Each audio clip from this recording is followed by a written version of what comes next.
ದಿನಾಚರಣೆಯ ಅಂಗವಾಗಿ ನಾವು ಮಹಿಳೆಯರ ಬಾಯಿಯ ಆರೋಗ್ಯದ ಬಗ್ಗೆ ಇವತ್ತು ಮಾಹಿತಿ ನೀಡ್ತಾ ಇದ್ದೀವಿ.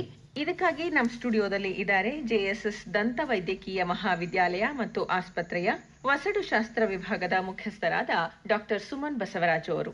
ಡಾಕ್ಟರ್ ಸುಮನ್ ಬಸವರಾಜು ಅವರೇ, ಕಾರ್ಯಕ್ರಮಕ್ಕೆ ಸ್ವಾಗತ. ನಮಸ್ಕಾರ.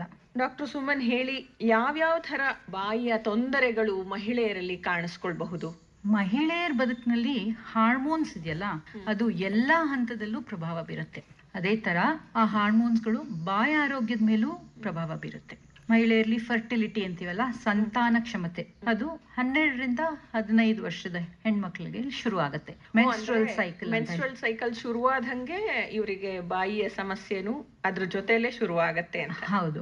ಅಂದ್ರೆ ಹಾರ್ಮೋನ್ಸ್, 2 ಹಾರ್ಮೋನ್ ಅದ್ರಲ್ಲಿ important, oestrogen and progesterone. So ನಾವ್ ಹೇಳ್ತೀವಿ ಹೈಪೋಥಾಲಮಿಕ್ ಪಿಟ್ಯುಟರಿ ಓವೇರಿಯನ್ ಆಕ್ಸಿಸ್ ಅಂತ ಹೇಳ್ತೀವಿ. ಇದ್ರ ಮೂಲಕ ಈ ಮೆನ್ಸ್ಟ್ರಲ್ ಸೈಕಲ್ ಸಂಭವಿಸುತ್ತೆ.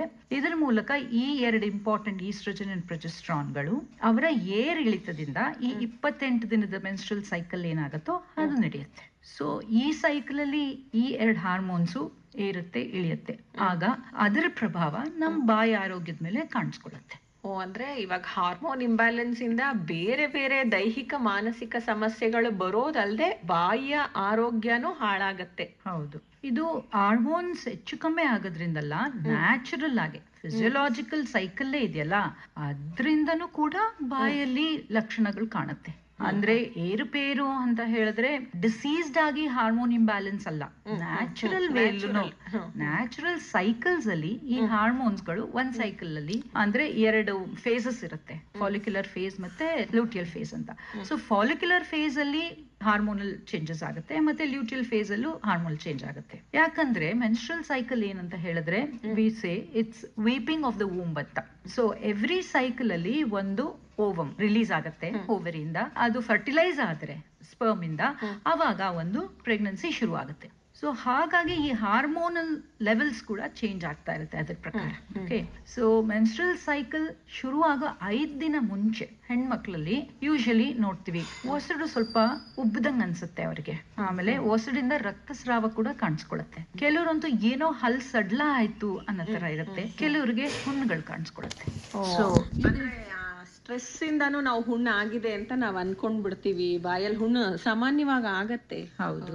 ಒಂದು ಈ ಹಾರ್ಮೋನಲ್ ಚೇಂಜಸ್ ಇಂದನೂ ಆಗುತ್ತೆ, ಇನ್ನೊಂದು ಸ್ಟ್ರೆಸ್ ಕೂಡ ಅಲ್ಸರ್ಸ್ ಬಾಯಲ್ಲಿ ಹುಣ್ಣುಗಳು ಮಾಡುತ್ತೆ ಅಂತಾನು ಸಂಶೋಧನೆ ತಿಳಿಸಿದೆ. ಬಟ್ ಯೂಶುವಲಿ ಇದು ಪೀರಿಯಡ್ಸ್ ಗಿಂತ 5 days ಮುಂಚೆ ಇವೆಲ್ಲ ಕಾಣಿಸ್ಕೊಳ್ಳೋ ಸಾಧ್ಯತೆಗಳಿರುತ್ತೆ. ಕೆಲವರಲ್ಲಿ ಹೆಚ್ಚು ಕಾಣಿಸ್ಕೊಳ್ಳುತ್ತೆ, ಕೆಲವರಲ್ಲಿ ಹೆಚ್ಚು ಕಾಣಿಸ್ಕೊಳ್ಳಲ್ಲ. ಆಮೇಲೆ ಪೀರಿಯಡ್ ಶುರು ಆಗ್ತಿದೆ ಅಂದ ತಕ್ಷಣನೇ ಈ ಲಕ್ಷಣಗಳೆಲ್ಲ ಮಾಯ ಆಗುತ್ತೆ. ಈ ಲಕ್ಷಣಗಳು ಯಾವಾಗ ಮಾಯ ಆಗುತ್ತೆ? ತಾನೇ ತಾನಾಗಿ ಸರಿಯುತ್ತೆ. ಯಾಕಂದ್ರೆ ಮತ್ತೆ ಈಸ್ಟ್ರೋಜನ್ ಮತ್ತೆ ಪ್ರೊಜೆಸ್ಟ್ರಾನ್ ಲೆವೆಲ್ಸ್ ನಿಧಾನಕ್ಕೆ ಏರಕ್ ಶುರು ಆಗುತ್ತೆ till the 14th day. So ಹಾಗಾಗಿ ಈ ಲಕ್ಷಣಗಳು ಕಮ್ಮಿ ಆಗೋಗುತ್ತೆ. ಬಟ್ ಈ ಲಕ್ಷಣಗಳು ಯಾವಾಗ ಮಾಯ ಆಗುತ್ತೆ ಅಂತ ಹೇಳಿದ್ರೆ, ಬಾಯಲ್ಲಿ ಯಾವ್ದು ಸೋಂಕಿರಬಾರ್ದು. ಏನಾದ್ರೂ ಒಸಡಲ್ಲಿ ಸೋಂಕಿದ್ರೆ ಅಂದ್ರೆ ಗಮ್ ಇನ್ಫೆಕ್ಷನ್ ಮುಂಚೆನೆ ಇದ್ರೆ ಇದು ಮಾಯ ಆಗಲ್ಲ. ಯಾಕಂದ್ರೆ ಈ ಲೆವೆಲ್ ಕಮ್ಮಿ ಆದಾಗ ಅದು ಲಕ್ಷಣಗಳನ್ನ ಉಲ್ಬಣಗೊಳಿಸ್ಕೊಳುತ್ತೆ. ಅಂದ್ರೆ ಇವಾಗ ಇಮ್ಯೂನ್ ಸಿಸ್ಟಮ್ ಕಡಿಮೆ ಆದಂಗೆ ರೋಗ ಉಲ್ಬಣ ಆಗತ್ತೆ ಅಂತ ಹೇಳ್ತೀವಲ್ಲ, ಹಾಗೆ ಈ ಹಾರ್ಮೋನ್ ಲೆವೆಲ್ ಕಡಿಮೆ ಇದ್ದಾಗ ಇನ್ಫೆಕ್ಷನ್ ಇದ್ರೆ ಒಸಡು ಊದ್ಕೊಳ್ಳೋದಿರ್ಬೋದು, ಉರಿಯೂತಾ ಇರಬಹುದು, ಅಥವಾ ರಕ್ತಸ್ರಾವ ಆಗೋದಿರ್ಬೋದು, ಅದೆಲ್ಲ ಜಾಸ್ತಿ ಆಗತ್ತೆ ಅಂತ. ಹೌದು. ಇನ್ನೇನೇನ್ ಸಮಸ್ಯೆಗಳು ಬರುತ್ತವೆ? ಸೊ ಇದು ಪ್ಯೂಬರ್ಟಲ್ ಏಜ್ ಅಲ್ಲಿ 15 years ಫರ್ಟಿಲೈಸೇಷನ್ ಶುರು ಆದಾಗ ಆಗುವಂಥದ್ದು. ಇನ್ನೊಂದು ಅಧ್ಯಾಯ ಹೆಣ್ಮಕ್ಳಲ್ಲಿ ಏನು ಅಂತ ಹೇಳಿದ್ರೆ ಪ್ರೆಗ್ನೆನ್ಸಿ, ಗರ್ಭಾವಸ್ಥೆ. ಇದು ಬಹಳ ಮುಖ್ಯ. ಯಾಕಂದ್ರೆ ಒಂದು ಮಗು ಬೆಳೆಯುವಂತ ಅಧ್ಯಾಯ ಇದು. ಹೌದು. ಇದ್ರಲ್ಲಿ ಏನಾಗುತ್ತೆ, ಈಸ್ಟ್ರೋಜನ್ ಮತ್ತೆ ಪ್ರೊಜೆಸ್ಟ್ರಾನ್ ಉಲ್ಬಣಗೊಳ್ಳುತ್ತೆ, ಹೆಚ್ಚಾಗತ್ತೆ. ಆಗ್ಲೂ ಕೂಡ ಈ ಲಕ್ಷಣಗಳು ಕಾಣುತ್ತೆ. ಒಸಡು ಊದುತ್ತೆ, ಕೆಲವರಲ್ಲಿ ಒಸಡಲ್ಲಿ ಗೆಡ್ಡೆಗಳು ಕಾಣ್ಕೊಳ್ಳುತ್ತೆ, ಅದನ್ನ ಪ್ರೆಗ್ನೆನ್ಸಿ ಟ್ಯೂಮರ್ ಅಂತ ಹೇಳ್ತೀವಿ, ಅದು ಕಾಣ್ಕೊಳುತ್ತೆ. ರಕ್ತಸ್ರಾವ ಹೆಚ್ಚುತ್ತೆ, ಮತ್ತೆ ಹಲ್ಲು ಸಡ್ಲ ಅಂತಾನು ಅನ್ಸುತ್ತೆ, ಮತ್ತೆ ಫಂಗಲ್ ಇನ್ಫೆಕ್ಷನ್ ಆಗೋ ಚಾನ್ಸಸ್ ಇರುತ್ತೆ. ಹೌದು, ಬಾಯಲ್ಲಿ ಫಂಗಲ್ ಇನ್ಫೆಕ್ಷನ್ ಆಗುತ್ತೆ, ಹಲ್ಲು ಹುಳುಕು ಕೂಡ ಕಂಡು ಬರುತ್ತೆ. ಮತ್ತೆ ದುರ್ವಾಸನೆ ಬರುತ್ತಲ್ಲ, ಅದು ಜಾಸ್ತಿ ಆಗತ್ತೆ ಅಂತ. ಹೌದು. ಅಂದ್ರೆ ಅದು ಒಸಡು ಇನ್ಫೆಕ್ಷನ್ ಒಂದು ಲಕ್ಷಣ. ನಾವು ಗಮ್ ಡಿಸೀಸ್ ಅಂತ ಹೇಳ್ತೀವಿ, ಪೆರಿಯೋಡಾಂಟಲ್ ಡಿಸೀಸ್ ಅಂತ ಹೇಳ್ತೀವಿ. ಈಗ ಇನ್ಫೆಕ್ಷನ್ ಸೋಂಕು ಒಸಡಿಗೆ ಮಾತ್ರ ಸೀಮಿತ ಆದ್ರೆ ಅದನ್ನ ಜಿಂಜವೈಟಿಸ್ ಅಂತ ಹೇಳ್ತೀವಿ. ಆದ್ರೆ ಈ ಬ್ಯಾಕ್ಟೀರಿಯಾಗಳು ಯಾವ್ದು ಜಿಂಜೈವನ ಅಟ್ಯಾಕ್ ಮಾಡುತ್ತೋ ಅದು ಹಾಗೆ ಬಿಟ್ರೆ, ಅದನ್ನ ವಾಸಿ ಮಾಡ್ಕೊಳ್ದೆ ಇದ್ರೆ ಕೆಳಗಡೆ ಸಪೋರ್ಟಿಂಗ್ ಅಪಾರಟಸ್ ಅಂತ ಹೇಳ್ತೀವಿ, ಮೂಳೆ ಇರುತ್ತೆ, ಅದು ಮತ್ತೆ ಹಲ್ಲು ಮೂಳೆ ಒಳಗೆ ಇಟ್ಟಿದ್ದಾರೆ ಅದನ್ನ, ಆ ಸಪೋರ್ಟ್ ಮಾಡೋ ಮೂಳೆ ಕೂಡ ಕರ್ಗಕ್ ಶುರು ಆಗ್ಬಿಡುತ್ತೆ. ಹೌದು, ಈ ಬ್ಯಾಕ್ಟೀರಿಯಾ ಕೆಳಗಡೆ ಹೋದಾಗ, ಗಮ್ ಲೆವೆಲ್ಗಿಂದ ಕೆಳಗಡೆ ಹೋದಾಗ ಅವಾಗ ಏನಾಗುತ್ತೆ, ಸಡ್ಲ ಆಗತ್ತೆ ಹಲ್ಲು, ಒಂದು ಗ್ಯಾಪ್ ಕ್ರಿಯೇಟ್ ಆಗುತ್ತೆ, ಒಂದು ಸಂಧಿ. ಒಸಡಿಗೂ ಹಲ್ಲಿಗೂ ಸಂಧಿ ಇರಬಾರ್ದು. ಸಂಧಿ ಇರುತ್ತೆ, ಒಂದು 3 ಮಿಲಿಮೀಟರ್ ಸಂಧಿ ಇದ್ರೆ ಪರವಾಗಿಲ್ಲ. ಅಲ್ಲೆಲ್ಲ ಊಟ ಸಿಕ್ಕಾಕೊಂಡಾಗ, ಮುಕ್ಕಳಿಸಿದಾಗ, ಮಾತಾಡಿದಾಗ, ಮತ್ತೆ ಬ್ರಷ್ ಮಾಡಿದಾಗೆಲ್ಲ ಊಟ ಸಿಕ್ಕಾಕೊಳ್ಳೋದು ಬಂದ್ಬಿಡುತ್ತೆ. ಸೊ ಬ್ಯಾಕ್ಟೀರಿಯಾ ಜಾಸ್ತಿ ಹೊತ್ತು ಇರಕ್ಕಾಗಲ್ಲ. ಆದ್ರೆ ಈ ಸಂಧಿ ಹೆಚ್ಚಾದಾಗ ಅಲ್ಲಿ ಊಟ ಸಿಕ್ಕಾಕೊಂಡಿರೋದು ಬ್ಯಾಕ್ಟೀರಿಯಾಗಳನ್ನ ನಾವು ಬರೀ ಕ್ಲೀನಿಂಗ್, ಸೆಲ್ಫ್ ಕ್ಲೀನಿಂಗ್ ಅಲ್ಲಿ ಬರೋದಿಲ್ಲ, ಅದಕ್ಕೆ ನಾವು ವೈದ್ಯರ ಹತ್ರನೇ ಬರ್ಬೇಕು. ಹೌದು, ದಂತ ವೈದ್ಯರ ಹತ್ರ ಹೋಗ್ಬೇಕು. ಅವಾಗ ಏನಾಗುತ್ತೆ, ಇದೆಲ್ಲ ಕಲೆಕ್ಟ್ ಆದಾಗ ಬಾಯಿ ವಾಸನೆ ಶುರು ಆಗುತ್ತೆ. ಇದು ಸೊ ಬಾಯಿ ದುರ್ವಾಸನೆ ಇರೋದು ಒಂದು ಗಮ್ ಡಿಸೀಸ್ ಒಂದು ಲಕ್ಷಣ. ಗರ್ಭಿಣಿಯರಲ್ಲಿ ಇದು ಜಾಸ್ತಿ ಕಾಣಿಸ್ಕೋಬಹುದು, ಯಾಕಂದ್ರೆ ಗಮ್ ಡಿಸೀಸ್ ಜಾಸ್ತಿ ಆಗಿರುತ್ತೆ. ವೇರಿಯಸ್ ಹಾರ್ಮೋನಲ್ ಚೇಂಜಸ್ ಇಂದನೂ ಇದು ಇಂಡ್ಯೂಸ್ ಆಗುತ್ತೆ. ಈ ಗರ್ಭಿಣಿಯರಲ್ಲಿ ಬಾಯಿಯ ಯಾವ ಯಾವ ಸಮಸ್ಯೆಗಳು ಬರುತ್ತವೆ, ಅದರಿಂದ ಬೆಳೆಯೋ ಮಗುಗೆ ಏನಾದ್ರೂ ತೊಂದರೆ ಆಗುತ್ತಾ? ಈಗ ಗರ್ಭಿಣಿಯಲ್ಲಿ ಬಾಯಿ ಆರೋಗ್ಯ ಚೆನ್ನಾಗಿದ್ರೆ ಮಗು ಆದ್ಮೇಲೆ ಮಗು ಚೆನ್ನಾಗಿರುತ್ತೆ, ಆರೋಗ್ಯಕರವಾಗಿರುತ್ತೆ. ಏನೇನ್ ಲಕ್ಷಣಗಳು ಈಗ ನಾನು ಹೇಳಿದ್ನೋ ಅದೆಲ್ಲ ಮಾಯ ಆಗೋಗುತ್ತೆ. ಆದ್ರೆ ಸಂಶೋಧನೆ ಪ್ರಕಾರ ಗರ್ಭಿಣಿಯರಲ್ಲಿ ಒಸಡು ಇನ್ಫೆಕ್ಷನ್ ಇದ್ರೆ ಅದು ಅಡ್ವರ್ಸ್ ಪ್ರೆಗ್ನೆನ್ಸಿ ಔಟ್ಕಮ್ಸ್ ಅಂತ ಹೇಳ್ತೀವಿ, ಅನುಕೂಲ ರಹಿತ ಗರ್ಭ ಫಲಿತಾಂಶ, ಇದಕ್ಕೆ ಕಾರಣ ಆಗುತ್ತೆ. ಪ್ರೀ ಟರ್ಮ್ ಬರ್ತ್ ಅಂದ್ರೆ 37 ವಾರಗಳಿಗಿಂತ ಮುಂಚೆನೆ ಹೆರಿಗೆ ಆಗೋಗುತ್ತೆ. ಇನ್ನೊಂದೇನಂದ್ರೆ ಲೋ ಬರ್ತ್ ವೇಟ್ ಬೇಬೀಸ್ ಅಂತ, 2.5 kg ಕಮ್ಮಿ ತೂಕ ಇರೋ ಮಕ್ಕಳು ಹುಟ್ಟುತ್ತಾರೆ. ಆಮೇಲೆ ಇನ್ನೊಂದು ಪ್ರೀ ಎಕ್ಲಾಂಪ್ಸಿಯಾ ಅಂತ ಹೇಳ್ತೀವಿ, ಗರ್ಭಿಣಿಯರಲ್ಲಿ BP ಹೆಚ್ಚಾಗುತ್ತೆ. ಸೊ ಒಸಡು ಇನ್ಫೆಕ್ಷನ್ ಗರ್ಭಿಣಿಯರಲ್ಲಿದ್ರೆ ಈ ದುಷ್ಪರಿಣಾಮಗಳನ್ನ ನೋಡ್ತೀವಿ. ಬೆಳೆಯೋ ಮಗುಗೆ ಅಷ್ಟು ಆರೋಗ್ಯಕರವಾಗಿರಲ್ಲ. ಮೊದಲೇ ಅವಧಿಗೆ ಮುಂಚೆನೆ ಹೆರಿಗೆ ಆಗಿ ಹೋಗುತ್ತೆ, ಮಗು ಹುಟ್ಟುವಾಗ್ಲೇ ಕಡಿಮೆ ತೂಕದಲ್ಲಿ ಹುಟ್ಟುತ್ತೆ, ಅವಾಗ ಅದನ್ನ NICU ಶಿಫ್ಟ್ ಮಾಡ್ಬೇಕಾಗತ್ತೆ. ಆ ತರ ಎಲ್ಲ ಸಮಸ್ಯೆಗಳು ಬರುತ್ತೆ. ಆಮೇಲೆ ಅದನ್ನ ನೋಡ್ಕೊಳ್ಳೋಕೆ ಸ್ವಲ್ಪ ಕಷ್ಟ ಆಗತ್ತೆ. ಅದು ಬೇರೆ ಮಕ್ಕಳಿಗೆ ಕಂಪೇರ್ ಮಾಡಿದ್ರೆ ಅಷ್ಟು ಗ್ರೋತ್ ಚೆನ್ನಾಗ್ ಆಗ್ದಲೇ ಇರ್ಬೋದು, ಮೈಲ್ ಸ್ಟೋನ್ಸ್ ನ ಅದು ಮೀಟ್ ಮಾಡ್ದಲೇ ಇರ್ಬೋದು, ಅಥವಾ ಸ್ಲೋ ಆಗಿ ಮೈಲ್ ಸ್ಟೋನ್ಸ್ ನ ಮೀಟ್ ಮಾಡ್ಬೋದು. ಆದ್ರಿಂದ ಗರ್ಭಿಣಿಯಲ್ಲಿ ಬಾಯಿ ಆರೋಗ್ಯನ ಕಾಪಾಡ್ಕೊಳ್ಳೋದು ತುಂಬಾ ಮುಖ್ಯ. ಅಂದ್ರೆ ಇವಾಗ ನಾವು ಮೊದಲ ಟ್ರೈಮಿಸ್ಟರ್ ನಲ್ಲೇ ಬಂದ್ರೆ ಏನಾದ್ರೂ ಒಂದು ಹುಳುಕಿದ್ಯೋ ಅಥವಾ ವಸಡದ ಏನಾದ್ರೂ ಇನ್ಫೆಕ್ಷನ್ ಇದೆಯೋ ಅದನ್ನೆಲ್ಲ ಕಂಡು ಹಿಡ್ಕೊಂಡು ಅವಾಗ್ಲೇ ಅದಕ್ಕೆ ನಾವು ಟ್ರೀಟ್ಮೆಂಟ್ ತಗೊಂಡು ಬಿಟ್ರೆ ಈ ಸಮಸ್ಯೆಗಳನ್ನೆಲ್ಲ ನಾವು ದೂರ ಬರಬಹುದು ಅಂತ ಅನ್ಕೊಳ್ತೀವಿ. ಹೌದೌದು. ಏನ್ ಹೇಳ್ತಾರೆ ಅಂತ ಹೇಳಿದ್ರೆ, ಈಗ ಗರ್ಭಿಣಿಯಲ್ಲಿ ಒಸಡು ರೋಗ ಇರುತ್ತಲ್ಲ, ಅದರಲ್ಲಿ ಬ್ಯಾಕ್ಟೀರಿಯಾ ಇರುತ್ತೆ. ಈ ಬ್ಯಾಕ್ಟೀರಿಯಾ ಎಸ್ಪೆಷಲಿ ಒಂದು ಬ್ಯಾಕ್ಟೀರಿಯಾ ಇದೆ ನಮ್ಮ ಒಸಡು ಇನ್ಫೆಕ್ಷನ್ ಅಲ್ಲಿ ಇರೋದು, ಪಿ ಜಿಂಜಿವಾಲಿಸ್ ಅಂತ. ಇದು ಏನ್ ಮಾಡುತ್ತೆ, ಈಗ ಸೆಕ್ಸ್ ಹಾರ್ಮೋನ್ಸ್ ಇದೆಯಲ್ಲ, ಈಸ್ಟ್ರೋಜನ್ ಪ್ರೊಜೆಸ್ಟ್ರಾನ್ ಗರ್ಭಿಣಿಯಲ್ಲಿ ಹೆಚ್ಚಾಗತ್ತಲ್ಲ, ಅದನ್ನೇ ಅದು ಆಹಾರವಾಗಿ ಉಪಯೋಗಿಸ್ಕೊಂಡು ಅದು ಹುಲ್ಬಣ್ಣಗೊಳ್ಳುತ್ತೆ. ಮತ್ತೆ ಅದು ಒಂದು ವಿಷಕಾರಕ ಪದಾರ್ಥಗಳನ್ನ ಅದು ರಿಲೀಸ್ ಮಾಡುತ್ತೆ. ಅದು ಬ್ಲಡ್ ಸ್ಟ್ರೀಮ್ ಅಲ್ಲಿ ಹೋಗುತ್ತೆ, ರಕ್ತನಾಳಗಳಲ್ಲಿ ಹೋಗಿ ಎಲ್ಲ ಸಿಸ್ಟಮಿಕ್ ಇನ್ಫ್ಲಮೇಷನ್ ಮಾಡುತ್ತೆ. ಅದಲ್ದಲೆ ಅದು ಪ್ಲಾಸೆಂಟಲ್ ಫೀಟಲ್ ಆಕ್ಸಸ್ಗೂ ಹೋಗುತ್ತೆ, ಅಲ್ಲೇ ಮಗು ಬೆಳವಣಿಗೆಗೂ ತೊಂದರೆ ಕೊಡುತ್ತೆ. ಹಾಗಾಗಿ ಕಂಟ್ರಾಕ್ಷನ್ಸ್ ಇರುತ್ತಲ್ಲ, ಲೇಬರ್ ಕಂಟ್ರಾಕ್ಷನ್ಸ್ ಬೇಗ ಆಗ್ಬಿಟ್ಟು ಹೆರಿಗೆ ಮುಂಚೆನೆ ಆಗೋಗ್ಬಿಡುತ್ತೆ. 37 ವಾರಗಳಿಗೆ ಮುಂಚೆನೆ, ಅಂದ್ರೆ 28-29 ವಾರಗಳಲ್ಲೇ ಆಗ್ಬಿಡಬಹುದು. ಆಗ್ಬಿಡೋ ಸಾಧ್ಯತೆಗಳಿರುತ್ತೆ ಅಂತ ಹೇಳ್ತಾರೆ. ಹಾಗಾಗಿ ನೀವ್ ಹೇಳ್ತಾರ ಪ್ರೆಗ್ನೆನ್ಸಿ ಆದ್ಮೇಲಲ್ಲ, ಏನ್ ಸಜೆಸ್ಟ್ ಮಾಡೋದು ಅಂದ್ರೆ, ಈಗ ಎಲ್ಲ ರಿಸರ್ಚ್ ಅಲ್ಲಿ ನೀವು ಯಾವಾಗ ಪ್ಲಾನ್ ಮಾಡ್ತಿರಲ್ಲ ಪ್ರೆಗ್ನೆನ್ಸಿ, ಅದಕ್ಕಿಂತ ಮುಂಚೆನೆ ಹೋಗಿ ಡೆಂಟಿಸ್ಟ್ ಹತ್ರ ತೋರಿಸಿ. ಹೇಗೆ ಆಬ್ಸ್ಟ್ರಿಷನ್ ಹತ್ರ ಹೋಗ್ತಿರೋ ಅದೇ ತರ ಡೆಂಟಿಸ್ಟ್ ಹತ್ರ ತೋರಿಸಿ, ಏನಾದ್ರೂ ಇನ್ಫೆಕ್ಷನ್ ಇದ್ರೆ ಅದನ್ನ ಆಗ್ಲೇ ಕ್ಲಿಯರ್ ಮಾಡಿಸ್ಕೊಂಡು ಆಮೇಲೆ ಪ್ರೆಗ್ನೆನ್ಸಿ ಪ್ಲಾನ್ ಮಾಡೋದು ಬಹಳ ಸೂಕ್ತ. ಯಾಕಂದ್ರೆ ಇಟ್ಸ್ ಬಿಗ್ ರಿಸ್ಕ್ ಫ್ಯಾಕ್ಟರ್ ಅಲ್ಲ. ಹೌದು, ಮಗುವಿನ ಬೆಳವಣಿಗೆಗೆ ತೊಂದರೆ ಆಗತ್ತೆ ಅಂತ ನೀವು ಹೇಳಿದ್ರಿ. ಆಮೇಲೆ ತಾಯಿಗೂ ಸಮಸ್ಯೆ ಆಗ್ಬಿಡತ್ತೆ ಅದರಿಂದ. ಹಾಗಾಗಿ ಬಹಳ ಸೂಕ್ಷ್ಮ ಇದು. ಇಂಪಾರ್ಟೆಂಟ್ ಏನಂತ ಹೇಳಿದ್ರೆ, ನಾವಿದು ಗಮ್ ಡಿಸೀಸ್ ಅಂತ ಏನ್ ಹೇಳ್ತಿದೀವಿ, ಇದನ್ನ ನಾವು ಮಾಡಿಫೈಯಬಲ್ ರಿಸ್ಕ್ ಫ್ಯಾಕ್ಟರ್ ಅಂತ ಹೇಳ್ತೀವಿ. ಈಗ ಅಡ್ವರ್ಸ್ ಪ್ರೆಗ್ನೆನ್ಸಿ ಔಟ್ಕಮ್ಸ್ ನಾನು ಇದೆಲ್ಲ ಏನ್ ಹೇಳಿದೆ, ಲೋ ಬರ್ತ್ ವೇಟ್ ಆಗಿರ್ಬೋದು ಅಥವಾ ಪ್ರೀಟರ್ಮ್ ಆಗಿರ್ಬೋದು, ಇದಕ್ಕೆಲ್ಲ ಬೇರೆ ಬೇರೆ ಕಾರಣಗಳಿರುತ್ತೆ. ಅದರಲ್ಲಿ ಗಮ್ ಇನ್ಫೆಕ್ಷನ್ ಒಂದ್ ಕಾರಣ. ಬಟ್ ಇದನ್ನ ನಾವು ಮೊದಲೇ ಗುರುತಿಸಿ ಟ್ರೀಟ್ ಮಾಡ್ಕೊಂಡ್ರೆ ಒಂದು ರಿಸ್ಕ್ ಫ್ಯಾಕ್ಟರ್ ನಾದ್ರೂ ಕಡಿಮೆ ಮಾಡ್ಬೋದು. ಹೌದು. ಹಾಗಾಗಿ ಜನರಲ್ ಅರಿವು ಬಂದ್ರೆ ಅವರು ಇದನ್ನ ಪ್ರಾಮುಖ್ಯತೆ ಕೊಟ್ಕೊಂಡು ಮುಂಚೆನೆ ಪ್ಲಾನ್ ಮಾಡಿದ್ರೆ ಮಗು ಆರೋಗ್ಯ ಚೆನ್ನಾಗಾಗುತ್ತೆ. ಮತ್ತೆ ಇನ್ ಏನೇನ್ ಸಮಸ್ಯೆಗಳು ಈ ಕ್ಯಾವಿಟಿ ನೋವು ಎಲ್ಲ ಸಾಮಾನ್ಯವಾಗಿ ಆಗುತ್ತೆ ಇವಾಗ ನೀಟಾಗಿ ಕ್ಲೀನ್ ಮಾಡದೇ ಇರೋದ್ರಿಂದ ಇರ್ಬೋದು, ಅಥವಾ ಸೀನ ತುಂಬಾ ಅವಾಗೇನೋ ನಮಗೆ ಕ್ರೇವಿಂಗ್ಸ್ ಅನ್ಕೊಂಡು ತುಂಬಾ ಆಹಾರ ಪದಾರ್ಥಗಳನ್ನ ನಾವು ತಗೊಳ್ತಾ ಇರ್ತೀವಿ. ಬಂದವರೆಲ್ಲ ಅಯ್ಯೋ ಗರ್ಭಿಣಿ ಹೆಂಗ್ಸು ಅಂತ ಅನ್ಬಿಟ್ಟು ತಂದ್ಕೊಡ್ತಾ ಇರ್ತಾರೆ, ನಾವು ಸ್ವೀಟ್ಸ್ ನ ತಗೊಳ್ತಾನೆ ಇರ್ತೀವಿ. ಇದ್ರಿಂದಾನು ನಮಗ್ ಕ್ಯಾವಿಟೀಸ್ ಎಲ್ಲ ಆಗ್ಬಹುದು. ಹೌದು, ಕರೆಕ್ಟ್ ಆಗಿ ಹೇಳಿದ್ರಿ. ಈಗ ಗರ್ಭಿಣಿಯರಲ್ಲಿ ಹೆಚ್ಚೆಚ್ಚು ಆಸೆಗಳಿರುತ್ತೆ ತಿನ್ಬೇಕು ಅಂತ. ಹಾಗಾಗಿ ಬಹಳ ಸ್ವೀಟ್ ತಿನ್ಬಿಟ್ರೆ ಏನಾಗುತ್ತೆ, ಕ್ಯಾವಿಟೀಸ್ ಹೆಚ್ಚಾಗುತ್ತೆ. ಕ್ಯಾವಿಟೀಸ್ ಹೆಚ್ಚಾದಾಗ ಊಟ ಕೂತ್ಕೊಳ್ಳುತ್ತೆ ಆ ಕ್ಯಾವಿಟೀಸ್ ಅಲ್ಲಿ, ಹುಳುಕು ಹಲ್ಗಳಲ್ಲಿ. ಆವಾಗ ಹೊಸಡಿನ ಇನ್ಫೆಕ್ಷನ್ ಜಾಸ್ತಿ ಆಗುತ್ತೆ. ಅಂದ್ರೆ ಬ್ಯಾಕ್ಟೀರಿಯಾ ಕೂರೋಂತ ಜಾಗ ಬಾಯಲ್ಲಿ ಕ್ರಿಯೇಟ್ ಆದ್ರೆ ಅಲ್ಲೆಲ್ಲ ಊಟ ಕೂತ್ಕೊಂಡು ಗಮ್ ಇನ್ಫೆಕ್ಷನ್ ಆಗೋ ಸಾಧ್ಯತೆಗಳಿರುತ್ತೆ. ಇನ್ನೊಂದೇನು ಅಂದ್ರೆ ಫಸ್ಟ್ ಟ್ರೈಮಿಸ್ಟರ್ ಅಲ್ಲಿ ಯೂಶಲಿ ವಾಂತಿ ಇರುತ್ತೆ. ಸೊ ಅವರು ಹೆಚ್ಚು ಗಮನ ವಾಮಿಟಿಂಗ್ ಮೇಲೆ ಗಮನ ಕೊಟ್ಬಿಟ್ಟು ಏನ್ ಮಾಡ್ತಾರೆ, ಬ್ರಷಿಂಗ್ ಸರಿಯಾಗಿ ಮಾಡಲ್ಲ, ಈ ಕಡೆ ತಿನ್ನೋದಿಲ್ಲ, ಬ್ರಷಿಂಗ್ ಸರಿ ಮಾಡಲ್ಲ. ಹಾಗಾಗಿ ಏನಾಗುತ್ತೆ, ಬಾಯಲ್ಲಿ ಬ್ಯಾಕ್ಟೀರಿಯಾ ಲೋಡ್ ಜಾಸ್ತಿ ಆಗ್ಬಿಟ್ಟು ಅದಲ್ದಲ್ಲೇ ಇನ್ನೊಂದೇನು ಅಂದ್ರೆ ಗರ್ಭಿಣಿಯರಲ್ಲಿ ಇನ್ಫೆಕ್ಷನ್ ಕಂಟ್ರೋಲ್ ಮಾಡೋ ಕೆಪಾಸಿಟಿ, ಇನ್ಫ್ಲಮೇಷನ್ ಕಂಟ್ರೋಲ್ ಮಾಡೋ ಕೆಪಾಸಿಟಿ ಕಮ್ಮಿ ಆಗೋಗಿರುತ್ತೆ. ತುಂಬಾ ಸಸೆಪ್ಟಬಲ್ ಆಗಿರ್ತಾರೆ ಯಾವ್ದಾದ್ರು ಇನ್ಫ್ಲಮೇಷನ್. ಅದಕ್ಕೆ ಹೇಳೋದು ಅವ್ರು ಹೊರಗಡೆ ಹೋಗ್ಬಾರ್ದು, ಆದಷ್ಟು ಲೈಕ್ ಹೈಜೀನಿಕ್ ಫುಡ್ ನ ತಿನ್ಬೇಕು, ಹೈಜೀನ್ ಫಾಲೋ ಮಾಡ್ಬೇಕು ಅಂತೆಲ್ಲ ಹೇಳೋದು ಇದಕ್ಕೆ. ಯಾಕಂದ್ರೆ ಅವ್ರಿಗೆ ಇನ್ಫೆಕ್ಷನ್ ಕಂಟ್ರೋಲ್ ಮಾಡೋ ಕೆಪಾಸಿಟಿ ಕಮ್ಮಿ ಆಗೋಗಿರುತ್ತೆ. ಹಾಗಾಗಿ ಓರಲ್ ಹೈಜೀನ್ ಮೇಂಟೈನ್ ಮಾಡೋದು ತುಂಬಾ ಇಂಪಾರ್ಟೆಂಟ್ ಗರ್ಭಿಣಿಯರಲ್ಲಿ. ಮತ್ತೆ ಹಲ್ಲಿನ ಮೇಲೆ ಒಂಥರ ಹಳದಿ ಪದರ ಬಂದ್ಬಿಟ್ಟಿರುತ್ತೆ. ಅವರು ನೀವು ಹೇಳಿದ್ರೆ ಅವರು ಬೇರೆ ಗಮನದಿಂದ ಅವರು ಹಲ್ಲು ಬ್ರಷ್ ಸರಿಯಾಗಿ ಮಾಡಿರಲ್ಲ, ಕ್ಲೀನಿಂಗ್ ಸರಿಯಾಗಿ ಮಾಡಿರಲ್ಲ ಅಂತ. ಹೌದು, ಯಾಕಂದ್ರೆ ಅವ್ರಿಗೆ ಬೇರೆ ತೊಂದರೆಗಳು ದೊಡ್ಡದಾಗಿ ಕಾಣುತ್ತೆ. ಹಾಗಾಗಿ ಬಾಯ ಆರೋಗ್ಯದ ಬಗ್ಗೆ ಅವರು ಹೆಚ್ಚು ಪ್ರಾಮುಖ್ಯತೆ ಕೊಡೋದಿಲ್ಲ. ಆದ್ರೆ ಪ್ರಾಮುಖ್ಯತೆ ಕೊಡ್ಬೇಕಾಗತ್ತೆ, ಯಾಕೆಂದ್ರೆ ಬಾಯಿಯೇ ದೇಹದ ಆರೋಗ್ಯದ ಕನ್ನಡಿ ಅಂತಾನು ಹೇಳ್ತಾರೆ. ಹೌದು, ನಾವೀಗ ಊಟ ಮಾಡೋದು ಕೂಡ ಬಾಯಿಂದನೇ ಹೋಗೋದು ಹೊಟ್ಟೆಗೆ. ಹಾಗಾಗಿ ಏನೇ ಬಾಯಲ್ಲಿ ಹಾಕ್ತಿವೋ ಅದು ನಮ್ಮ ಆರೋಗ್ಯದ ಮೇಲೆ ಪರಿಣಾಮ ಬಿದ್ದೇ ಬೀಳುತ್ತೆ. ನೀವ್ ಪದರ ಅಂತ ಹೇಳ್ತಿರಲ್ಲ, ಅದನ್ನ ಪ್ಲಾಕ್ ಅಂತ ಹೇಳ್ತೀವಿ, ಬಯೋಫಿಲ್ಮ್ ಅಂತ. ಇದರಲ್ಲಿ ಬ್ಯಾಕ್ಟೀರಿಯಾ ಸೇರ್ಕೊಂಡಿರುತ್ತೆ. ಅದ್ರ ಮೇಲೆ ಒಂದು ಮ್ಯಾಟ್ರಿಕ್ಸ್ ಅಂತ ಇರುತ್ತೆ, ಬಯೋಫಿಲ್ಮ್. ಅದು ಗಟ್ಟಿ ಆದ್ಮೇಲೆ ಅದು ಟಾರ್ಟರ್ ಅಂತ ಹೇಳ್ತೀವಿ, ಅದು ಗಟ್ಟಿ ಆಗೋಗುತ್ತೆ.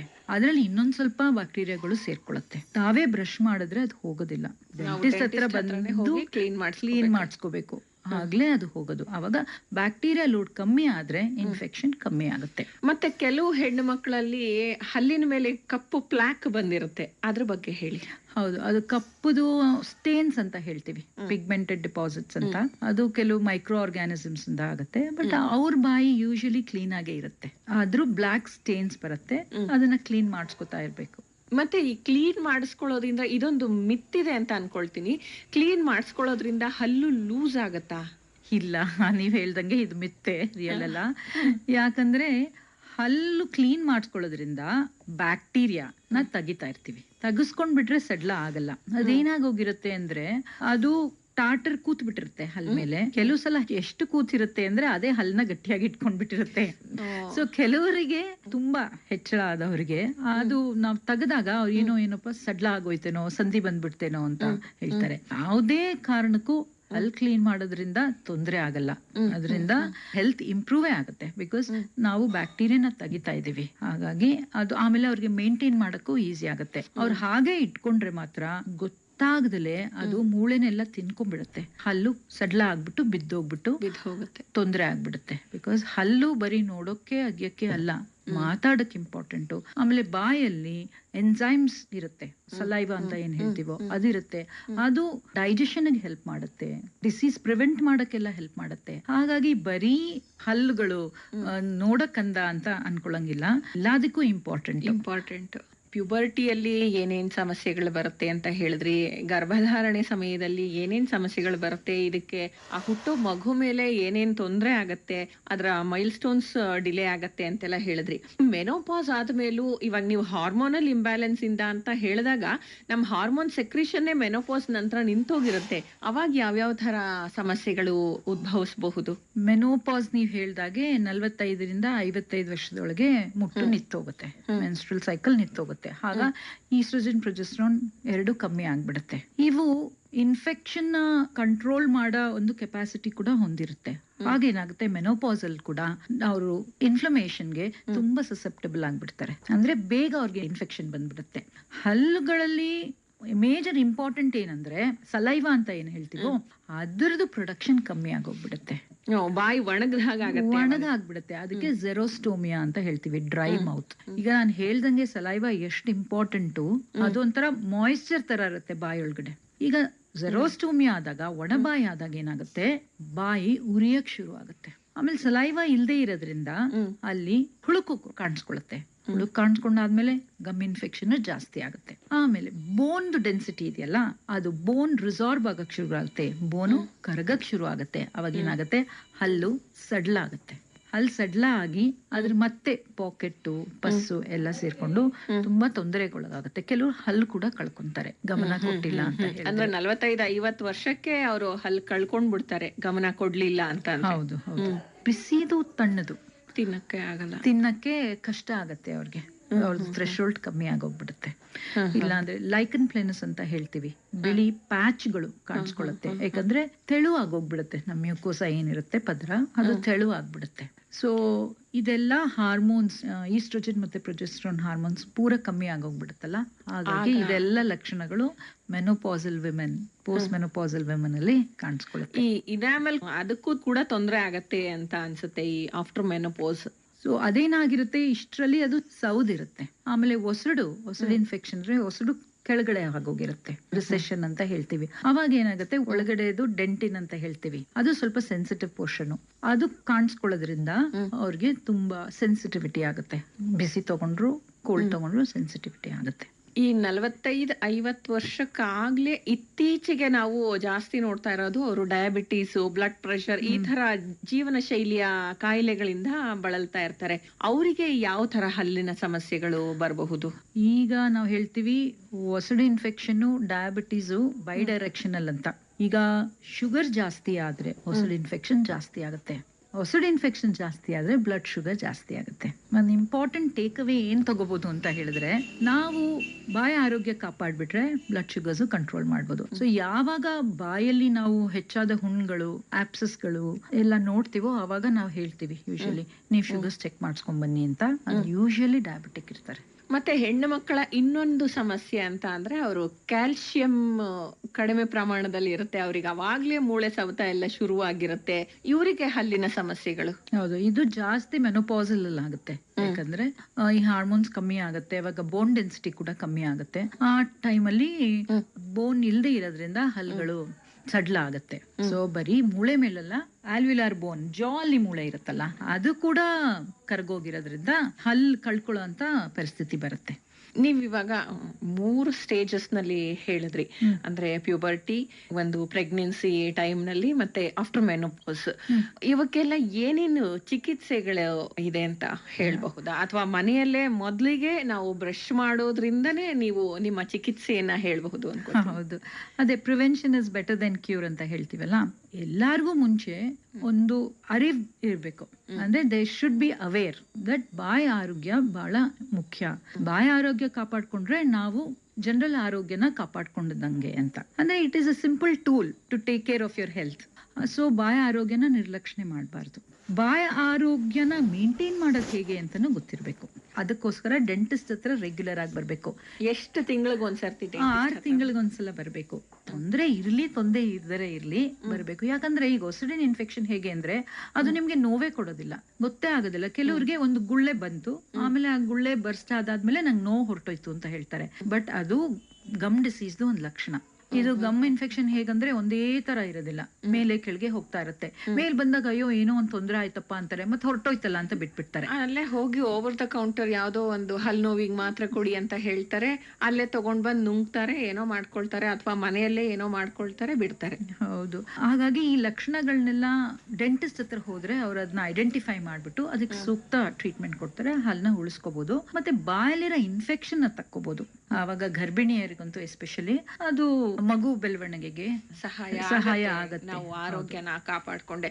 ಮತ್ತೆ ಈ ಗರ್ಭಿಣಿಯರು ಎಕ್ಸ್ರೇ ಮಾಡಿಸ್ಬೋದಾ? ಯಾಕೆಂದ್ರೆ ನಿಮ್ಮ ಹತ್ರ ಸಾಮಾನ್ಯವಾಗಿ ಬಂದಾಗ ನಮಗೆ ಕ್ಯಾವಿಟೀಸ್ ಆಗಿದೆ ಅಂತ ಅಂದ್ರೆ ಅದನ್ನ ಎಕ್ಸ್ರೇ ಮಾಡಿ ಅದು ಯಾವ ಪರಿಸ್ಥಿತಿಯಲ್ಲಿ ಇದೆ ಅಂತ ನೀವು ನೋಡ್ತೀರಾ, ಅದು ಎಕ್ಸ್ರೇ ಮಾಡಿಸ್ಬಹುದಾ? ಹೌದು, ಅಂದ್ರೆ ಯೂಶಲಿ ಪ್ರೆಗ್ನೆನ್ಸಿಲಿ ಎಕ್ಸ್ರೇಸ್ ಅಡ್ವೈಸ್ ಮಾಡೋದಿಲ್ಲ. ಬಟ್ ತುಂಬಾ ನೆಸೆಸಿಟಿ ಇದೆ ಅಂದ್ರೆ ನೋವು ತುಂಬಾ ಇದ್ದು ಅದು ಮುಖ್ಯ ಅಂತ ಹೇಳಿದ್ರೆ ನಾವು ಅವಾಗ ಓರಲ್ ಎಕ್ಸ್ರೇಸ್ ಮಾಡ್ತೀವಿ, ಚಿಕ್ಕ ಇಂಟ್ರಾಓರಲ್ ಎಕ್ಸ್ರೇಸ್ ಮಾಡ್ತೀವಿ. ಅದರಿಂದ ಹೆಚ್ಚು ಏನು ಅನಾಹುತ ಆಗೋದಿಲ್ಲ.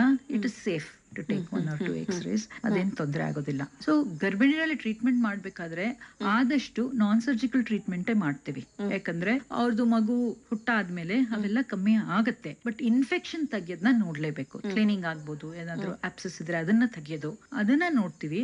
ಇನ್ ರೀಕನ್ಸ್ಟ್ರಕ್ಟಿವ್ ಸರ್ಜರೀಸ್ ಅಂದ್ರೆ ಅದು ಮೂಳೆ ಬೆಳೆಯೋದಕ್ಕೋ ಅಥವಾ ಎಸ್ಥೆಟಿಕ್ ಟ್ರೀಟ್ಮೆಂಟ್ ಮಾಡೋದಕ್ಕೋ ಅದನ್ನೆಲ್ಲ ಮಾಡೋದಿಲ್ಲ ಗರ್ಭಿಣಿಯಲ್ಲಿ. ಸೊ ನಮ್ದು ಇಂಟೆನ್ಷನ್ ಏನಿರುತ್ತೆ ಅಂದ್ರೆ the pregnant woman should be free of any inflammation. ಆ ಇಂಟೆನ್ಷನ್ ಇಂದ ನಾವು ಟ್ರೀಟ್ಮೆಂಟ್ ಕೊಡ್ತೀವಿ. ಅಂದ್ರೆ ಪ್ರೊಸೀಜರ್ಸ್ ಏನಿರುತ್ತೋ ಅದನ್ನ ಮಾಡ್ತೀರಾ, ಮೆಡಿಕೇಶನ್ಸ್ ನ ಆದಷ್ಟು ಅವಾಯ್ಡ್ ಮಾಡಿ. ಹೌದು. ಮತ್ತೆ ಈ ಆಫ್ಟರ್ ಮೆನೋಪಾಸ್ಗೆ ಯಾವ ತರ ಟ್ರೀಟ್ಮೆಂಟ್? ನೋಡಿ, ಇದೆಲ್ಲ ಪ್ರೆಗ್ನೆನ್ಸಿ ಅಲ್ಲಾದ್ರೆ ಮಗು ಹುಟ್ಟಾದ್ಮೇಲೆ ಅದು ಕಮ್ಮಿ ಆಗೋಗುತ್ತೆ ಅಂತ ಹೇಳ್ಬೋದು. ಬಟ್ ಮೆನೋಪಾಸ್ ಅಂದ್ರೆ ಇಟ್ ಇಸ್ ಪರ್ಮನೆಂಟ್ ಸಿಚುವೇಶನ್ ಅಲ್ವಾ? ಹಾರ್ಮೋನ್ಸ್ ಕಮ್ಮಿನೇ ಆಗೋಗ್ಬಿಟ್ಟತೆ. ಅದ್ರಲ್ಲೂ ಕೂಡ ಏನಂದ್ರೆ ಫಸ್ಟ್ ಬಾಯಲ್ಲಿ ಇನ್ಫೆಕ್ಷನ್ ಇರಬಾರ್ದು. ನಾವ್ ಏನ್ ಕಲ್ತ್ಕೊಂಡಿದೀವಿ ನಮ್ಮ ಡಿಸ್ಕಷನ್ ಅಲ್ಲಿ ಅಂದ್ರೆ ಬಾಯಲ್ಲಿ ಸೋಂಕಿದ್ರೆ ಏನೇನ್ ಲಕ್ಷಣಗಳಿರ್ತೋ ಅದೆಲ್ಲ ಉಲ್ಬಣಗೊಳ್ಳುತ್ತೆ. ಹಾಗಾಗಿ ಫಸ್ಟ್ ಬಾಯಲ್ಲಿರೋ ಇನ್ಫೆಕ್ಷನ್ ಎಲ್ಲ ತೆಗಿಬೇಕು. ಹುಳ್ಕ ಇದ್ರೆ ಫಿಲ್ಲಿಂಗ್ ಮಾಡಿಸ್ಕೋಬೇಕು, ಗಮ್ಮಲ್ಲಿ ಇನ್ಫೆಕ್ಷನ್ ಇದ್ರೆ ಕ್ಲೀನಿಂಗ್ ಮಾಡಿಸ್ಕೋಬೇಕು, ಅದನ್ನ ಮೇಂಟೈನ್ ಕೂಡ ಮಾಡ್ಬೇಕು. ಬಟ್ ಮೆನೋಪಾಸ್ ಅಲ್ಲಿ ನಾ ಇನ್ನೊಂದು ಹೇಳೋದು ಮರ್ತ್ಬಿಟ್ಟೆ, ಬರ್ನಿಂಗ್ ಮೌತ್ ಸಿಂಡ್ರೋಮ್ ಅಂತ ಕೂಡ ಆಗುತ್ತೆ. ನಾ ಹೇಳತ್ತಲ್ಲ, ಬಾಯಿ ಉರಿಯತ್ತೆ ಅಂತ. ಹೌದು, ಬಾಯಿ ಅದನ್ನ ಬರ್ನಿಂಗ್ ಮೌತ್ ಸಿಂಡ್ರೋಮ್ ಅಂತ ಹೇಳ್ತೀವಿ. ಯಾಕಂದ್ರೆ ಸಲೈವ ಕಮ್ಮಿ ಆಗೋಗಿರುತ್ತೆ, ಆಮೇಲೆ ಅವ್ರಿಗೆ ಥ್ರೆಶೋಲ್ಡ್ ಕಮ್ಮಿ ಆಗೋಗಿರುತ್ತೆ ಅದಕ್ಕೆ, ಬಿಸಿ ಪದಾರ್ಥಕ್ಕೆ ತಣ್ಣ ಪದಾರ್ಥಕ್ಕೆ. ಸೊ ಇದೆಲ್ಲ ಆಗೋದ್ರಿಂದ ಆದಷ್ಟು ಕ್ಲೀನ್ ಆಗಿ ಇಟ್ಕೋಬೇಕು. ಆಮೇಲೆ ಈಗ ಹಾರ್ಮೋನಲ್ ರಿಪ್ಲೇಸ್ಮೆಂಟ್ ಥೆರಪಿ ಅಂತ ಕೂಡ ಮಾಡ್ತಿದ್ದಾರೆ ಮೆನೋಪಾಸಲ್ ಅಲ್ಲಿ. ಸೊ ಸಂಶೋಧನೆ ಪ್ರಕಾರ ಅದ್ ಹೇಳಿದೆ ಈ ಲಕ್ಷಣಗಳೆಲ್ಲ ಅಲ್ಲಿ ಸಾಲ್ವ್ ಆಗಿದೆ ಅಂತೆ. ಬೋನ್ ಡೆನ್ಸಿಟಿ ಇಂಪ್ರೂವ್ ಆಗಿದೆ, ಸಲೈವೇಶನ್, ಡ್ರೈ ಮೌತ್ ಕೂಡ ರೆಡ್ಯೂಸ್ ಆಗಿದೆ ಅಂತ ಹೇಳಿದ್ದಾರೆ. ಅದೊಂದು. ಅದು ಹೆಚ್ಚು ಜನಕ್ಕೆ ಇನ್ನ ಓರಿಯಂಟೇಶನ್ ಇಲ್ಲ, ಹೆದರ್ತಾರೆ ಹಾರ್ಮೋನ್ ರಿಪ್ಲೇಸ್ಮೆಂಟ್ ಥೆರಪಿಗೆ ಹೋಗಕ್ಕೆ. ಅಂತವ್ರಿಗೆ ಏನ್ ಮಾಡ್ಬೋದು ಅಂದ್ರೆ ಸಪ್ಲಿಮೆಂಟ್ಸ್ ಕೊಟ್ಬೋದು. ವೈಟಮಿನ್ ಸಿ ಆಗಿರ್ಬೋದು, ಕ್ಯಾಲ್ಸಿಯಂ ಆಗಿರ್ಬೋದು, ವೈಟಮಿನ್ ಡಿ ಸಪ್ಲಿಮೆಂಟ್ಸ್ ತಗೋಬಹುದು. ಆಮೇಲೆ ಸಲೈವರಿ ಸಬ್ಸ್ಟಿಟ್ಯೂಟ್ಸ್ ಅಂತ ಕೊಡ್ತಾರೆ. ಸಲೈವ ಕಮ್ಮಿ ಆಗಬಾರದು ಅಂತ ಸಲೈವರಿ ಸಬ್ಸ್ಟಿಟ್ಯೂಟ್ಸ್ ಅಂತ ಈಗ ಮಾರ್ಕೆಟ್ ಅಲ್ಲಿ ಅವೈಲೇಬಲ್ ಇದೆ. ಅದನ್ನ ಉಪಯೋಗಿಸಿದ್ರೆ ಸ್ವಲ್ಪ ಒಣಗಲ್ಲ ಅಷ್ಟೊತ್ತು, ಡ್ರೈ ಆಗದೆ ಇರೋದ್ರಿಂದ ಕೆಲವು ಸಮಸ್ಯೆಗಳು ಕಮ್ಮಿ ಆಗುತ್ತೆ. ಉರಿಯೋದಾಗ್ಲಿ ಅಥವಾ ಕ್ಯಾವಿಟಿ ಆಗೋದಾಗ್ಲಿ ಅದೆಲ್ಲ ಕಮ್ಮಿ ಆಗುತ್ತೆ. ಮತ್ತೆ ಈ ಹೆಣ್ಮಕ್ಳಿಗೆ ಸ್ಟ್ರೆಸ್ ಅನ್ನೋದು ಅವರ ಜೀವನದ ಉದ್ದಕ್ಕೂ ಇರುತ್ತೆ. ಆದ್ರೆ ಆಫ್ಟರ್ ಮೆನೋಪಾಸ್ ಅದು ನಮಗ್ ತಡೆಯೋ ಶಕ್ತಿ ಇರಲ್ಲ ಅಂತಲೋ ಅಥವಾ ಮೆನೋಪಾಸ್ ಇಂದ ಆಗೋ ಮಾನಸಿಕ ಬದಲಾವಣೆಗಳಿಂದ ಹಾಗಾಗತ್ತೋ ಅವಾಗ್ಲೂ ಕೂಡ ಮೌತ್ ಅಲ್ಸರ್ಸ್ ಎಲ್ಲ ಜಾಸ್ತಿ ಆಗ್ಬಿಡತ್ತೆ ಅನ್ಕೊಳ್ತೀನಿ. ಹೌದು, ಅದೇ ಈ ಹಾರ್ಮೋನ್ ನಾವ್ ಹೇಳ್ತೀವಿ ಕೆಮಿಕಲ್ ಲೋಚ ಅಂತ ಹೇಳ್ತೀವಿ ನಮ್ ಬಾಡಿ ಇರೋದು.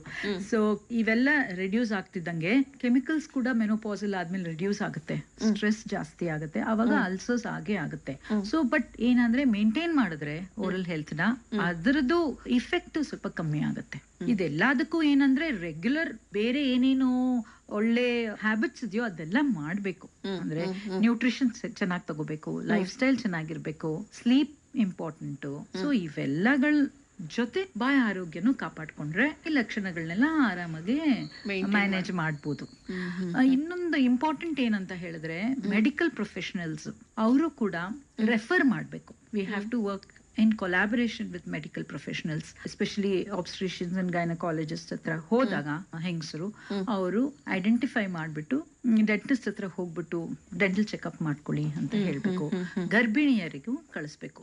ಈ ವೇ ಅಲ್ಲಿ ನಾವು ಒಂದು ಓರಲ್ ಹೆಲ್ತ್ ಕೇರ್ ಇನ್ ಪ್ರೆಗ್ನೆನ್ಸಿ ಕ್ಲಿನಿಕ್ ಅಂತ JSS ಮೆಡಿಕಲ್ ಹಾಸ್ಪಿಟಲ್ ಅಲ್ಲಿ ಶುರು ಮಾಡಿದ್ವಿ, ಗೈನಕಾಲಜಿ ಡಿಪಾರ್ಟ್ಮೆಂಟ್ ಅಲ್ಲಿ. ಸೊ ಅಲ್ಲಿ ಬರೋ ಗರ್ಭಿಣಿಯರಿಗೆಲ್ಲ ನಾವು ಅವೇರ್ನೆಸ್ ಕ್ರಿಯೇಟ್ ಮಾಡ್ತೀವಿ. ಬಾಯಿ ಆರೋಗ್ಯ ಎಷ್ಟು ಇಂಪಾರ್ಟೆಂಟು ನಿಮ್ ಮಗು ಬೆಳವಣಿಗೆಗೆ ಅಂತ ಹೇಳಿ ಅವ್ರಿಗೆ ಬಾಯೆಲ್ಲ ಚೆಕ್ ಮಾಡ್ತೀವಿ. ಅಲ್ಲೇನಾದ್ರೂ ಸೋಂಕಿದ್ರೆ ಅಲ್ಲೇ ಕ್ಲೀನಿಂಗ್ ಮಾಡಿ ಇನ್ಫೆಕ್ಷನ್ ಕಂಟ್ರೋಲ್ ಮಾಡ್ತೀವಿ, ಇನ್ಫ್ಲಮೇಷನ್ ನ ಕಮ್ಮಿ ಮಾಡ್ತೀವಿ. ಅದಲ್ದಲೆ ಅವ್ರಿಗೆ ಹೇಳ್ಕೊಡ್ತೀವಿ ಹೇಗ್ ಬ್ರಷ್ ಮಾಡ್ಬೇಕು. ಕೆಲವರಿಗೆ ಬಾಯಲ್ಲಿ ಇನ್ಫ್ಲಮೇಷನ್ ಇದೆ ಅಂತಾನೆ ಗೊತ್ತಿರಲ್ಲ, ಹೊಸಡು ರೋಗ ಇದೆ ಅಂತಾನೆ ಗೊತ್ತಿರಲ್ಲ, ಯಾಕಂದ್ರೆ ಅದು ನಾರ್ಮಲ್ ಅಂತ ಅನ್ಕೊಂಡ್ಬಿಟ್ಟಿರ್ತಾರೆ. ಸೊ ಅದನ್ನ ತಿಳುವಳಿಕೆ ಹೇಳಿ ಬ್ರಷ್ ಮಾಡ್ಬೇಕಲ್ಲ ಒಂದೊಂದ್ಸರ್ತಿ ರಕ್ತ ಬರ್ತಾ ಇರುತ್ತೆ, ಅವರು ಏನೋ ನಾನ್ ಜೋರಾಗಿ ಪ್ರೆಸ್ ಮಾಡ್ಬಿಟ್ಟಿದೀನಿ ಅಂತ ಅನ್ಕೊಂಡು ಸುಮ್ನೆ ಆಗ್ಬಿಟ್ಟಿರ್ತಾರೆ. ಹೌದು, ಇದು ಒಳ್ಳೆ ಪಾಯಿಂಟ್ ತೆಗೆದ್ರಿ. ಯಾಕಂದ್ರೆ ಒಸಡ್ ಇನ್ಫೆಕ್ಷನ್ ಇದ್ದಾಗ ಒಸಡಿಂದ ರಕ್ತ ಬರುತ್ತೆ, ಅಯ್ಯೋ ರಕ್ತ ಬರುತ್ತಲ್ಲ ಅಂತ ಹೇಳ್ಬಿಟ್ಟು ಬ್ರಷ್ ಮಾಡಲ್ಲ. ಸೊ ಬ್ರಷ್ ಮಾಡದೇ ಇರೋದ್ರಿಂದ ಏನಾಗುತ್ತೆ, ಮತ್ತೆ ಬ್ಯಾಕ್ಟೀರಿಯಾ ಕಲೆಕ್ಟ್ ಆಗುತ್ತೆ. ಸೊ ಅದೊಂದು ವಿಶಿಯಸ್ ಸೈಕಲ್ ಆಗೋಗುತ್ತೆ. ಸೊ ಫಸ್ಟ್ ಸೈನ್ ಒಸಡ್ ಇನ್ಫೆಕ್ಷನ್ ಏನಂದ್ರೆ ಬಾಯಿಂದ ರಕ್ತ ಬರೋದು, ಒಸಡಿಂದ ರಕ್ತ ಬರೋದು. ನೀವ್ ಬ್ರಷ್ ಮಾಡ್ಬೇಕಾರೆ ನೀವು ಸಿಂಕ್ ಅಲ್ಲಿ ಬೆಳಿಗ್ಗೆ ಎದ್ದು ಉಗಿದಾಗ ಏನಾದ್ರೂ ರಕ್ತ ಬಾಯಿಂದ ಬಂದ್ರೆ ತಕ್ಷಣ ಡೆಂಟಿಸ್ಟ್ ಹತ್ರ ಹೋಗ್ಬೇಕು, ಓ ನನ್ ಬಾಯಲ್ಲೇನೋ ಇನ್ಫೆಕ್ಷನ್ ಇದೆ ಅಂತ. ಅದರಿಂದ ಶುರು ಆಗುತ್ತೆ. ಆಮೇಲೆ ಟ್ರೀಟ್ಮೆಂಟ್ ಶುರು ಮಾಡಿದಾಗ ಅದು ರಕ್ತ ಬರೋದೆಲ್ಲ ಕಮ್ಮಿ ಆಗುತ್ತೆ. ಮೇಡಮ್, ನೀವು ಅವಾಗ್ಲೇ ಜಿಂಜವೈಟಿಸ್ ಅಂತ ಹೇಳಿದ್ರಿ, ಅಂದ್ರೆ ಈ ಒಸಡಿನ ಉರಿಯೂತದಿಂದ ಬೇರೆ ಅಂಗಗಳಿಗೇನಾದ್ರೂ ಸಮಸ್ಯೆ ಮಾಡುತ್ತಾ? ಯಾಕೆಂದ್ರೆ ಬಾಯಿನ ಅದೇ ನಾನು ಆಗ್ಲೇ ಹೇಳ್ದಂಗೆ ದೇಹದ ಆರೋಗ್ಯದ ಕನ್ನಡಿ ಅಂತ ಹೇಳ್ಬಹುದು. ಹಾಗಾಗಿ ಹೌದು, ಈಗ ಏನ್ ಸಂಶೋಧನೆ ಪ್ರಕಾರ, ಈಗ ಪೆರಿಡಾಂಟಲ್ ಮೆಡಿಸಿನ್ ಅಂತ ಶುರು ಆಗಿದೆ. ಈ ಸಂಶೋಧನೆ ಪ್ರಕಾರ ಗಮ್ಸ್ ಇದೆಯಲ್ಲ, ಪೆರಿಡಾಂಟೈಟಿಸ್ ಅಂತ ಹೇಳ್ತೀವಿ, ಒಸಡಿನ infection has become a foci of infection for systemic disease ಅಂತ ಹೇಳ್ತೀವಿ. ಬಾಯಲ್ಲಿರೋ ಇನ್ಫ್ಲಮೇಷನ್ ಬ್ಲಡ್ ಸ್ಟ್ರೀಮ್ ಅಲ್ಲಿ ಸೇರ್ಕೊಂಡು ಎಲ್ಲಾ ಸಿಸ್ಟಮ್ಗೂ ಇನ್ಫ್ಲಮೇಷನ್ ನ ಪಾಸ್ ಆನ್ ಮಾಡುತ್ತೆ. ಹಾಗಾಗಿ ರೆಸ್ಪಿರೇಟರಿ ಇನ್ಫೆಕ್ಷನ್, ಆಮೇಲೆ ಕಾರ್ಡಿಯೋವ್ಯಾಸ್ಕ್ಯುಲರ್ ಡಿಸೀಸ್ ನಾವು ನೋಡಿದ್ವಿ, ಅಡ್ವರ್ಸ್ ಪ್ರೆಗ್ನೆನ್ಸಿ ಔಟ್ಕಮ್ಸ್ ಮಾಡುತ್ತೆ. ಈವನ್ ಆಲ್ಝೈಮರ್ಸ್ಗೂ ಕಾರಣ ಆಗಿದೆ ಅಂತ ಈಗ ಸಂಶೋಧನೆ ಹೇಳ್ತಾ ಇದೆ. ಆಮೇಲೆ ಕಿಡ್ನಿ ಡಿಸೀಸ್ಗೂ ಕಾಸೇಟಿವ್ ಫ್ಯಾಕ್ಟರ್ ಆಗಿದೆ. ಹಾಗಾಗಿ ಬಾಯ ಆರೋಗ್ಯನ ಕಾಪಾಡ್ಕೊಂಡ್ರೆ ನೀವು ಹೋಲ್ ಬಾಡಿದು ಆರೋಗ್ಯ ಕಾಪಾಡ್ಕೊಂಡಂಗೆ. ಈ ಪ್ರಾಮುಖ್ಯತೆ ಎಲ್ಲಾರ್ಗೂ ಗೊತ್ತಾಗ್ಬೇಕು. ಎಸ್ಪೆಷಲಿ ಹೆಂಗಸರಲ್ಲಿ ಯಾಕೆ ಜಾಸ್ತಿ ಆದ್ಯತೆ ಕೊಡ್ತೀವಿ ಅಂತ ಹೇಳಿದ್ರೆ, ಬಿಕಾಸ್ ಹಾರ್ಮೋನ್ಸ್ ಹೆಚ್ಚು ಪ್ರಭಾವ, ಚೇಂಜಸ್ ಫ್ಲಕ್ಚುಯೇಷನ್ಸ್ ಜಾಸ್ತಿ ಇರುತ್ತೆ, ಅವರಲ್ಲಿ ಇದು ಲಕ್ಷಣಗಳು ಕಾಣುತ್ತೆ. ಅವ್ರಿಗೆ ಅರಿವು ಬರ್ಬೇಕು, ಓ ಇದು ನನ್ಗೆ ಹಾರ್ಮೋನಲ್ ಚೇಂಜಸ್ ಇಂದ ಆಗ್ತಾ ಇರೋದು ಅಂತ. ಕೆಲವರು ಗಾಬರಿನೂ ಪಟ್ಕೊಂಡ್ಬಿಡ್ತಾರೆ. ಸೊ ಅವ್ರಿಗೆ ಅವೇರ್ನೆಸ್ ಇದ್ರೆ ಹೇಗೆ ಮ್ಯಾನೇಜ್ ಮಾಡ್ಬೇಕು, ಡೆಂಟಿಸ್ಟ್ ಹತ್ರ ಹೋಗಿ ತೋರಿಸ್ಕೋಬೇಕು ಅನ್ನೋದೆಲ್ಲ ತಿಳಿ ಬಂದ್ರೆ ಇದು ಅವ್ರಿಗೆ ಹೆಲ್ಪ್ ಆಗತ್ತೆ ಅನ್ನೋದೇ ಈ ನಮ್ಮ ಡಿಸ್ಕಷನ್ ಒಂದು ಧ್ಯೇಯ ಅಂತ ಹೇಳ್ಬೋದು. ಕಾರ್ಯಕ್ರಮದ ಕಡೆಯದಾಗಿ ಹೆಂಗಸರಿಗೆಲ್ಲ ಏನು ನೀವು ಮೆಸೇಜ್ ಕೊಡಕ್ಕೆ ಇಷ್ಟಪಡ್ತೀರಾ? ಹೆಂಗಸರಿಗೆ ಹೇಳೋದೇನಂದ್ರೆ ಸೆಲ್ಫ್ ಲವ್ ಇಟ್ಕೋಬೇಕು, ನಮ್ಮ ಆರೋಗ್ಯನ ನಾವೇ ಕಾಪಾಡ್ಕೋಬೇಕು. ನೋಡಿ, ಯೂಶಲಿ ಏನ್ ಮಾಡ್ತೀವಿ ನಾವು, ಮಗು ಏನಾದ್ರು ಕೇಳಿದ್ರೆ ಓಡೋಗ್ಬಿಟ್ಟು ನಮ್ಮ ಮಕ್ಕಳಿಗೆ ನಾವು ಸೇವೆ ಮಾಡ್ತೀವಿ. ಆದ್ರೆ ನಾವೇನಾದ್ರೂ ಮಾಡ್ಕೋಬೇಕಂದ್ರೆ ತುಂಬಾ ಆಲಸ್ಯ ತೋರಿಸ್ತೀವಿ. ಯಾಕಂದ್ರೆ ನಮ್ ಹೆಲ್ತ್ ಮೇಂಟೈನ್ ಮಾಡೋದ್ರಿಂದ ಬರೀ ನಮಗ ಒಳ್ಳೇದಲ್ಲ, ನಮ್ ಫ್ಯಾಮಿಲಿ ಕೂಡ ಹೆಲ್ತಿ ಆಗಿರುತ್ತೆ. ಹೇಗೆ N educated woman is a strength for a family, educates the whole family ಅಂತಾರ, ಹೆಂಗಸರ ಹೆಲ್ತ್ ಕೂಡ ತುಂಬಾ ಇಂಪಾರ್ಟೆಂಟ್. ಈಗ ನಮ್ ಡಿಸ್ಕಷನ್ ಇಂದ ಏನ್ ತಿಳ್ಕೊಂಡಿದೀವಿ ಅಂದ್ರೆ ಬಾಯ ಆರೋಗ್ಯ ಬಹಳ ಮುಖ್ಯ ಅಂತ. ಸೊ ಬಾಯ ಆರೋಗ್ಯನ ಕಾಪಾಡ್ಕೊಳ್ಳೋದು ನಮ್ ಎಲ್ಲರ ಆದ್ಯ ಕರ್ತವ್ಯ. ಹೌದು, ಡ್ಯೂಟಿ ಮಾಡ್ಲೇಬೇಕು, ಇಲ್ಲ ಬಿಕಾಸ್ ಅಲ್ಲಿಂದ ಹೋಲ್ ಆರೋಗ್ಯ ಹಾಳಾಗುತ್ತೆ. ಸೊ ಇದನ್ನ ತಾವು ತಿಳ್ಕೋಬೇಕು, ಮತ್ತೆ ಫ್ಯಾಮಿಲಿ ಅಲ್ಲಿ ಎಲ್ಲಾರ್ಗು ತಿಳಿಸ್ಬೇಕು. ಹಾರ್ಮೋನಲ್ ಚೇಂಜಸ್ ಆದಾಗ ಗಾಬರಿ ಪಡ್ದಲೆ ಅದು ಮಾಯ ಆಗತ್ತೆ, ಇದು ಹಾರ್ಮೋನ್ ಚೇಂಜಸ್ ಆದಾಗ ಅಂತ ಅನ್ಕೋಬಹುದು. ಮತ್ತೆ ಹೋಗಿ ತೋರಿಸ್ಕೊಂಡು ಏನೇನಾದ್ರೂ ಕಾರಣ ಇದ್ರೆ ಅದನ್ನ ಟ್ರೀಟ್ ಮಾಡಿಸ್ಕೋಬಹುದು, ಒಳ್ಳೇದು. ಆಮೇಲೆ ಕಪಲ್ಸ್ಗೆ ಮೋಸ್ಟ್ ಇಂಪಾರ್ಟೆಂಟ್ ಏನಂದ್ರೆ, ಪ್ರೆಗ್ನೆನ್ಸಿ ಪ್ಲಾನ್ ಮಾಡೋಕ್ಕಿಂತ ಮುಂಚೆನೆ ಅವ್ನ ಡೆಂಟಿಸ್ಟ್ ನೋಡಿ ಬಾಲಿರೋ ಇನ್ಫೆಕ್ಷನ್ ಎಲ್ಲ ಟ್ರೀಟ್ ಮಾಡಿಸ್ಕೊಂಡ್ರೆ ಅವಾಗ ಅವ್ರದ್ದು ಪ್ರೆಗ್ನೆನ್ಸಿ ಜರ್ನಿ ತುಂಬಾ ಆರಾಮಾಗಿರುತ್ತೆ. ಅಡ್ವರ್ಸ್ ಪ್ರೆಗ್ನೆನ್ಸಿ ಔಟ್ಕಮ್ಸ್ ಇಲ್ದಲೆ ಚೆನ್ನಾಗಾಗುತ್ತೆ ಅಂತ ನಾನು ಹೇಳ್ತೀನಿ. ಧನ್ಯವಾದಗಳು.